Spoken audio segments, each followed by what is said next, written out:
Hello guys, Wazwer here, and welcome to my guide on Spiritual Warriors.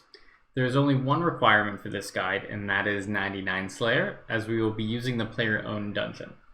The first thing that we need to do is to capture 5 souls of Spiritual Warriors. This is done by having Yushabi in your inventory and killing the Spiritual Warriors. I found Saradomin God Wars to be the best, so I set one of my portals to it, and we're going to go through here. Just climb up the rocky wall, and there will be a couple Saradomin warriors that you can, or spiritual warriors that you can kill, and eventually you will get the soul that you need. Now let's move into the gear section of the guide. The main emphasis of the gear selection is to focus on increasing our damage multiplier against ghosts.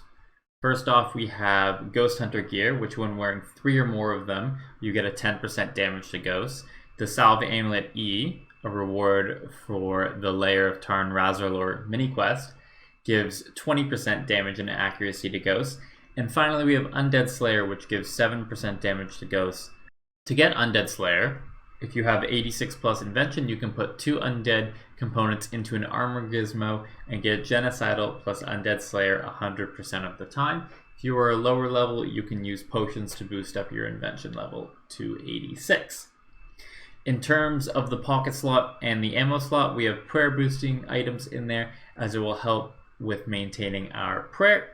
For the gloves, boots, and weapon slot, wear your best items. However, I would suggest at least T75 magic with the Staff of Light.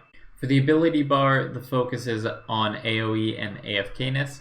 I have yet to see Rat go off in my many hours of Spiritual Warriors, so I'm very comfortable with this bar. For the inventory, I like going with a 2-hour trip, as that leaves me room to note paper some items. If you are not interested in note papering, take double the overloads and renewals to make it a 4-hour trip. For our drop cleaners, we have Spring Cleaner, Advanced Gold Accumulator, Upgraded Gem Bag, and Upgraded Herbicide. The upgrades on the gem bag is important as it stops the gems from gumming up your inventory. In terms of the utility items, we have Ectoplasmator, which gives 15 prayer XP per kill, Holy Wrench, which helps extend our prayer, and the Excalibur Elven Ritual Shard to give us HP prayer whenever we overload. For the legendary pet, make sure you have miscellaneous items checked on, as that is how they pick up the super potions and the ghostly essence. So the area we're going to is the Sunken Pyramid, which I believe is this island here. There are 3 main ways to get to it. The first and most accessible one is the Menaphos Lodestone to the Shifting Tone tomb, which pops out in the Ports District, and then you run down to Portmaster's Cags, who will take you by boat.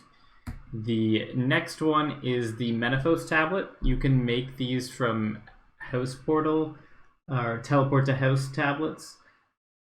If you have the Love Story quest done, I believe that is the quest. Or you can direct your house to the Menaphos location and then just use a regular house tab. And then finally, you can teleport with the Slayer Codex, but I don't have 50 souls yet, as I haven't cared about that, so I can't show off that. But if you do have 50 souls, you can teleport right to the Sunken Pyramid. But I break the tab, travel with the sky. You want to go option 1, and then you just right click enter dungeon and you're in here. But as you'll have your souls, you'll want to go enter in build mode, and there'll be these 5 slots here, so you want to use your Yushabi on each of the slots. In terms of actually killing the spiritual warriors, you just come in here, you drink your overload, drink your renewal, click on both your Elven Ritual Shard and your Excalibur, and then activate an aura if you have one to activate. This hour I'm going to use Penance because it's my first one of the day. Now you wait. Make sure you call your pet into this area so you don't get the pet cannot reach that. And that's it. So the hour is complete. We gained 648k defense experience, which means we killed 981 spiritual warriors. Ignore the prayer experience. I had the attuned ectoplasmator for a majority of the hour, and normally you wouldn't have that, you just have the regular one. So that experience would be about 14,000. And we also gained about 1,000 herblore experience. It's just not showing up there. But now if we go into the price check, a majority of the drops come from the coins, which you get from the spring cleaner and the advanced gold accumulator, but also these items that I picked up that I then note papered. And we end up with 6.19 mil in loot. And if you take the cost of the note paper, the springs, and the divine charges used, we used a total of 1.45 mil worth of supplies. So really this was 4.75-ish mil profit this hour. So relatively good. And now if you want to take just the pure AFK, like you aren't note papering anything and you're just letting it go and only clicking on the overload, you would end up with just these two drops, which is 5.2, and your cost would then go down to 1.2 because you're not losing money on note paper. So you're making about 4 mil profit per hour while only clicking on the overloads. Just a little note I wanted to add on at the end of the video. Your Scavenging 3 is going to get you a lot of uncommon components, and one of them is subtle components. So if we look here for manufacturing and go to combat support, tight springs take subtle components and tensile parts, and you get 20 of them. So realistically, I have 780 extra springs there based on my subtle components. And then I have 2 auto disassemblers here, and I put magic shield bows in there to get tensile parts. It's about 3 tensile parts per shield bow.